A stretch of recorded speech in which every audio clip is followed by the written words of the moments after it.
সেক্সের racket এবং পর্নোগ্রাফির কারবারে ফুলটুসি ওরফে শ্বেতা খানের গোটা পরিবারই কি জড়িত? পুলিশের জালে ফুলটুসির দুই ভাই সহ ৩ জন। তদন্তকারীরা জানতে পেরেছেন মেয়েকেও দেহ ব্যবসায় নামাতে চাপ দিত ফুলটুসি। অভিযোগ 2021 সালে মায়ের চাপে আত্মহত্যা করে মেয়ে ইশিকা।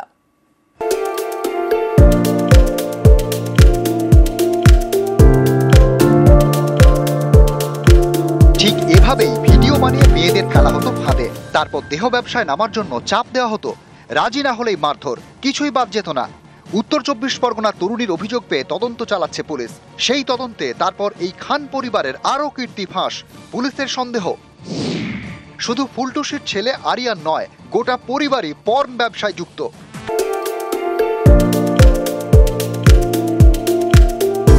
এই ভিডিওটি দেখুন।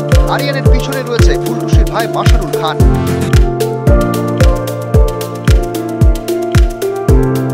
এই মাশারুল গত শনিবার দাবি করে দিদির সঙ্গে নাকি তার কোনো সম্পর্কই নেই। দিদির বিরুদ্ধে একটা অভিযোগ হচ্ছে, একটা মেয়েকে নিয়ে এসে ঘরে বসে মারধর করেছে। না, আমরা বলতে পারবো না সব কিছু। আমাদের সাথে কোনো সম্পর্ক নেই, আমাদের জায়গা নিয়ে ঝামেলা। তো কেমন ছিল আরিয়ান? ভালো ছেলে, পড়াশোনা করে। তোমার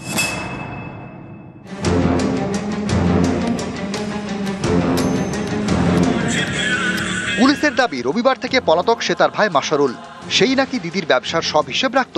হাওড়া ডোমজুড়ের ফকিরপাড়ার ফুলটুসির ফ্ল্যাট, এর থেকে 3টি বাড়ি পরেই থাকেন তার মা ও ভাইয়েরা। রবিবার ফুলটুসির অন্য 2 ভাই ও মাকে জিজ্ঞাসাবাদ করে ডোমজুড়ের বাঁকড়া ফাঁড়ির পুলিশ। শ্বেতা ওরফে ফুলটুসির মায়ের দাবি, গত শনিবার ভাইয়ের সঙ্গে কথা হয় মেয়ের।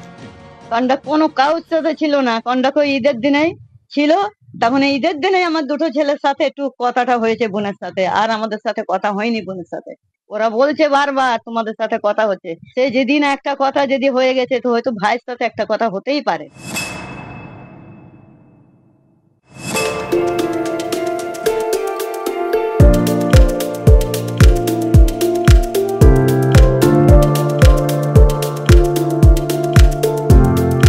উত্তর 24 পরগনা তরুণীকে দেহ ব্যবসায় নামতে নির্যাতন। এখানেই ফুলটুসির কীর্তির শেষ নয়, নিজের মেয়েকেও দেহ ব্যবসায় নামতে চাপ দেয় হাওড়ার ফুলটুসি। তারপরে আত্মহত্যা করে ফুলটুসির মেয়ে ইশিকা। তদন্তে চাঞ্চল্যকর তথ্য পেয়েছে পুলিশ।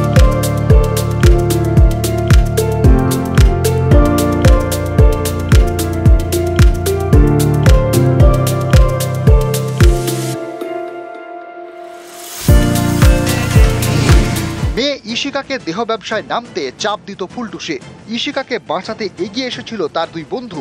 তাদের বিরুদ্ধে মিথ্যে মামলা করে ফুলটুসি। অভিযোগ, মা ফুলটুসির চাপে 2021 সালে শেষমেশ আত্মহত্যা করে মেয়ে ইশিকা।